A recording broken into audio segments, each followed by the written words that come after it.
시청자 여러분께 문화 인사 드립니다. 현월TV 윤목사입니다. 여러분의 천국 가는 길에 동행하고 있습니다. 여전히 오늘은 철로 역정 여행 16번째 시간입니다. 여전히 무거운 짐을 지고 있습니다. 빨리 벗을 날이 멀지 않은 것 같습니다. 이제 좀만 기다려 보십시오. 지난 여행 이야기에 동참하지 못한 분들은 꼭 반드시 보고 오시고요. 자, 함께 이 시간 또 손잡고 여행을 떠나 보십시다. 자, 줄거리를 좀 말씀드리겠습니다. 해석자가 이제 해석자의 집에 도착했던 크리스천을 해석자가 비밀스러운 방으로 이제 크리스천을 인도합니다. 하인에게 문을 열라고 명하고 문이 열린 순간 이제 보이는 게 있죠. 아주 점잖게 보이는 초상화가 벽에 걸려 있는 것을 봅니다. 그 사람의 두 눈은 하늘을 향해 있고 또 아주 훌륭한 책을 손에 쥐고 있었으며 입술 위에는 진리의 법칙들이 쓰여 있고 그 등 뒤에는 온 세계가 펼쳐져 있었습니다. 머리에는 황금 면류관이 씌워져 있었고 마치 세상 사람들에게 무언가를 간절히 탄원하는 듯한 그런 모습으로 서 있었습니다. 크리스천은 이 초상화의 의미를 묻고 해석자는 이 초상화의 주인공에 대해 설명을 합니다. 자, 이 부분 해설하겠습니다. 주목하십시오. 해석자의 집에서 크리스천은 이제 7개의 방에서 가르침을 연달아 받게 됩니다. 지난 시간에 말씀드린 대로 가장 먼저는 초상화가 있는 방으로 인도받고 설명을 들어요. 자, 그렇다면 이 초상화의 주인공은 누구를 가리킬까? 이게 이제 궁금하지 않습니까? 자, 이 초상화는 잘 기억하십시오. 참된 목회자상을 보여주는 것입니다. 이번 주 철로역정 해설은 참으로 이 시대에 강한 메시지를 던져주는 내용이다라고 볼 수 있습니다. 특히 저를 비롯한 목사들이 스스로를 돌아보아야 되고 또 성도들은 이 영적으로 무질서하고 혼탁한 시대를 어떻게 헤쳐나가야 될 것인지를 배우게 되기 때문입니다. 본 채널을 구독하시는 시청자들께 묻습니다. 여러분의 삶에서 목사는 어느 정도의 비중을 차지하고 있습니까? 또 한 가지의 질문. 여러분의 목사는 참된 목사입니까? 좀 더 구체적으로 말합니다. 여러분이 출석하고 있는 교회의 담임 목사와 여러분은 어떤 관계입니까? 아주 친밀한 관계입니까? 나의 순례자의 여정에서 진정으로 도움을 주는 도움입니까? 아니면 그냥 내가 출석하는 교회의 목사일 뿐입니까? 아니면 혹시 그런 말을 할 수 없을 정도로 별 의미가 없는 존재입니까? 제가 내가 목사가 되기까지라는 주제로 지난주인가요? 올린 영상을 이제 보셨으리라고 생각을 합니다. 제가 목사가 되기까지 숱한 목사들을 많이 거쳐왔습니다. 솔직히 말하면 참된 목사를 현실에서 만나기가 하늘의 별 따기입니다. 진짜입니다. 제가 경험을 했으니까. 크리스천은 기본적으로 순례자의 길을 가는 중에 모든 그리스도인이 마찬가지입니다. 많은 어려움들을 겪습니다. 그러나 이 지상에서 도움을 줄 수 있는 것은 오로지 참된 목자밖에 없어요. 왜냐하면 크리스천의 순례자의 여정에는 너무나도 많은 거짓 목사들과 교사들이 계속해서 나타나서 크리스천을 어떻게 하면 사망의 구렁텅이로 몰아넣을까를 고민하고 있기 때문입니다. 그러므로 성도에게 필요한 것은 참된 목자를 분별할 수 있는 영적 분별력입니다. 분별력. 마귀는 내나 지금이나 계속해서 거짓 교사들을 파송합니다. 그의 일을 수행했습니다. 지상교회의 성도의 가장 큰 복이 무엇인지 아십니까, 여러분? 무엇일까요? 한번 말해보십시오. 저는 예나 지금이나 지체 없이 말합니다. 참된 목사와 함께 신앙생활을 하는 것이 지상교회의 성도의 가장 큰 복입니다. 그러나 많은 경우에 참된 목사를 만나지 못해서 방황하거나 또는 그 반대로 목사가 참된 목자가 아님에도 불구하고 맹목적으로 현실에서 추종하는 일들이 너무나도 비일비재하고 있다는 거예요. 이 일의 중요성은요, 제가 다시 말하지 않아도 잘 아시리라 생각을 합니다. 목사가 곧 교회는 아니지만 지교회에서 목사의 위치는 어떻습니까, 여러분? 절대적이죠. 안 그렇습니까?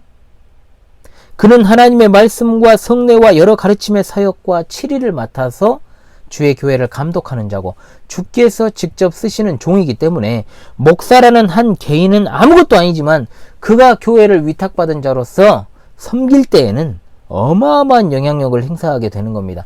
따라서 이제 한국 교회의 현실을 돌아봤을 때 오랜 신앙의 전통을 가진 교회들이 1세대 목회자들이 은퇴를 한 뒤에 이제 2세대, 3세대 목회자들이 바통을 이어받은 후에 교회가 분열이 되고 또 무너지는 사례는 정말로 제 주위에도 일일이 열거할 수 없을 정도로 정말 많습니다. 많아요. 정말 안타깝죠. 왜 그럴까요? 왜? 오늘 나오는 참된 목자상에 부합하지 않는 자들, 소위 말해 목사가 되어서는 안 될 자들이 목사가 되어서 교회를 담임했기 때문에 벌어진 일들입니다. 저도 지난 날을 돌이켜 볼 때 정말 저 사람은 목사가 안 되었더라면 정말로 평범하게 그냥 자기 분야에서 잘 살아갈 수 있었을 텐데 왜 목사가 돼가지고 많은 사람들을 실족하게 만들고 또 그릇된 길에 빠지게 만들었을까? 도대체 그 죄를 어떻게 나중에 감당할 수 있을까? 그런 생각들을 좀 많이 했습니다. 또 한편으로는 목사가 아니었다면 아무것도 아닌 자들이, 정말 한 줌도 안 되는 자들이 목사라는 타이틀을 거머쥐고 이건 뭐 목사가 아니라 교주나 점쟁이와 같은 행태를 취하고 있는 것을 보면서 참으로 진짜 개탄을 금할 수가 없었다라는 것도 말씀을 드립니다. 일단 목사는요, 가장 먼저 주님으로부터 부름받은 은사를 받은 사람이어야 돼요. 즉 목회를 하기 위한 은사를 주께로부터 받은 사람이어야 된다는 겁니다. 당연히 내적인 부르심이 있어야 되고 아울러 외적인 은사도 부여를 받아서 주님으로부터 인정받은 사람이 목사가 되어야 됩니다.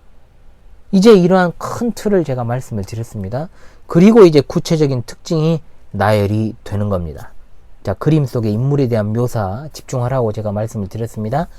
별것 아닌 것 같아도 하나하나 굉장히 중요한 장치들로 등장을 합니다. 주목해서 들으십시오. 첫 번째입니다. 점잖은 모습입니다.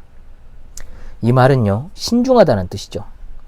목사는 그의 직무상 입이나 행동이 가볍거나 경솔하거나 천박해서는 안 돼요. 목사는 히브리서 13장 17절에 이렇게 말씀하잖아요. 그들은 너희 영혼을 위하여 경성하기를 자신들이 청산할 자인 것 같이 하느니라. 그러니까 한마디로 목사는 덜렁대면 안 됩니다. 아주 미세한 것이라도 캐치를 해가지고 주의를 기울이고, 목사가 기억력 나쁘면 안 됩니다. 전 분명히 말합니다. 목사가 기억력 나쁘면 안 돼요. 자기가 한 말도 기억을 못 해가지고 뭐 헛소리하고 있고 안 했다고 막 고집 부리고 막 그런 사람 너무 많이 봤거든요. 제가 그냥 그거는 사실 개인의 인격으로서도 함량 미달입니다. 미안하지만 진짜로. 그래서 제가 전에도 말씀드렸지 않습니까? 기억력이 나쁠 수는 있잖아요. 그럼 메모라도 해가지고 철저하게 꼼꼼하게 메모라도 해가지고 자기가 한 말에 대해서 책임을 질 줄 알아야지. 자기가 말한 것도 기억을 못하고 이 소리 저 소리 하고 그러면 되지 않죠. 안 됩니다. 이 영상을 목사님들이 혹시 보고 계신다면은 좀 귀 기울여서 들으시길 바래요.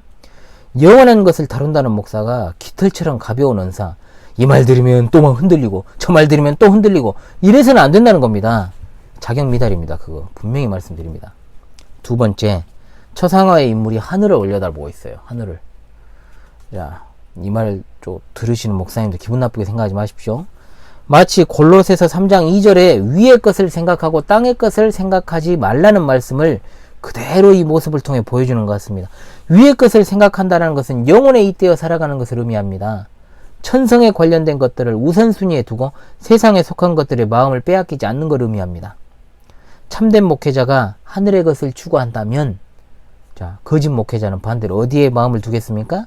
땅에 마음을 두고 있는 자입니다. 거짓 목회자들은 부동산에 있고 참된 목사는 교회 안에 있습니다. 진짜입니다. 그래서 제가 부동산에 안 갑니다. 이것을 제가 웃자고 하는 말이 아니에요, 여러분. 진짜입니다. 현실에서 목사이면서 목사직을 이용해가지고 명예를 얻으려고 하고 자신의 야심을 충족시키려는 자들도 딱 보면 알아요. 보입니다. 이들은 현실에서 다분히 정치적이에요. 진짜 정치적입니다. 정치를 하는 것 자체가 문제가 아니고요. 그것이 주가 되는 것이 문제죠. 정치는 필요합니다. 그것을 왜곡시키는 자들이 문제인 거죠. 세 번째입니다. 처상화의 인물은 아주 훌륭한 책을 손에 쥐고 있습니다. 이것은 뭐겠습니까? 성경입니다. 성경을 부지런히 읽고 연구하며 가르치되 가장 먼저 그 말씀을 자신에게 적용하고 모든 가르침을 성경에서 꺼내야 되는데, 그렇게 하기 위해서는 여러분 성경의 충분성을 먼저 신뢰해야 됩니다. 성경으로 모든 것이 충분하다. 성경으로 교회는 충분하다. 사실 저도 요즘은 부쩍 컨디션도 안 좋고 이런저런 일들이 많아가지고 집중이 안 돼서 말씀 연구를 본의 아니게 많이 못하는 일들이 더러 생깁니다. 사실 이런 일들이 시시때때로 생기기 때문에 제가 제 자신을 채찍질하기 위해서 유튜브도 시작을 한 것이고, 또 목회자로서 게을러지지 않도록 여러분들이 모시게 열심히 영상도 보고 또 질문도 하고 반응도 보여야 그게 목회자 도와주는 거예요. 사실은 그래야 할 맛도 나고 또 깨어서 준비도 하고 그렇게 하지 않겠습니까? 당연한 거예요. 같이 살자는 거죠. 그렇지 않습니까? 목사도 가르치는 것으로 목사는 사는 거고, 성도는 가르침 받는 것으로 사는 겁니다. 이걸 잘 기억하십시오.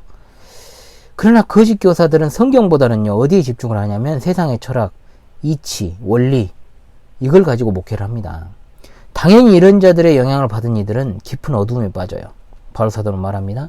누가 철학과 헛된 속임수로 너희를 사로잡을까 주의하라. 이것은 사람의 전통과 세상의 초등학문을 따름이요 그리스도를 따름이 아니니라. 자주는 안 듣습니다. 라디오에서 흘러나오는 설교를 가끔 제가 듣다 보면은 MSG를 정말 듬뿍 넣은 듯한 설교들이 난무를 해요. 심리학적 용어들이 난무하는 것은 꽤 오래되었고요. 도무지가 설교인지 강연인지 알 수 없는 내용들. 애화 없는 설교를 듣기가 어렵고, 사실 그 애화 중에는 딱 들어도 사실이 아닐 가능성이 많은 꾸며진 이야기들도 있고, 심지어 사실에 부합하지 않는 애화들도 있습니다. 정말로 두려운 마음이 없을까요? 어떤 이들은 설교 시간에 성도들을 웃기는 일에 치중을 합니다.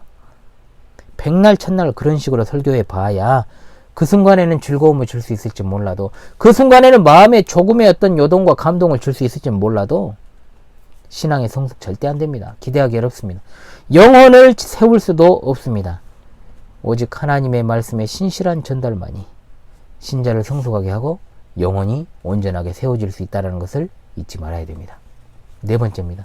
초상화 속의 인물의 입술 위에는 진리의 법칙이라는 글이 쓰여져 있어요.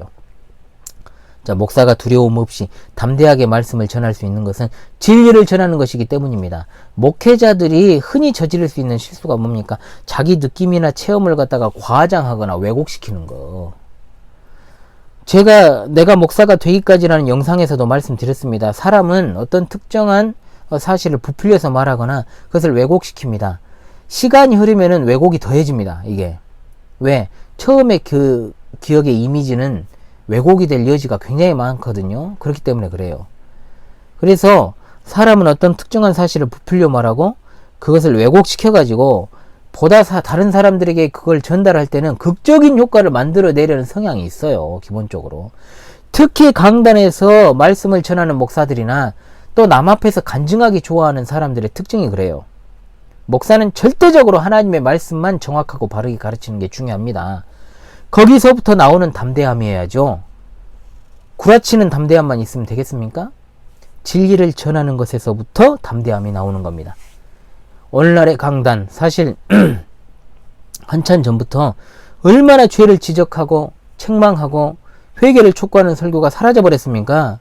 자존감을 회복시키고 상한 심령을 치유하고 이런 어떤 식의 힐링 메시지는 늘어나도 인간의 어떤 근원적인 죄악을 갖다가 드러내고 후벼 파는 그런 설교를 듣기가 어렵죠. 사람들은 죄를 잊고 싶어 합니다. 다 그러죠. 기억하기 싫어해요. 여기에 부합해서 현대주의, 여기에 이제 물든 설교는 어떻습니까? 절대로 사람들을 의의 길로 인도하지 못합니다. 오히려 헛된 확신만을 심어줄 뿐이죠.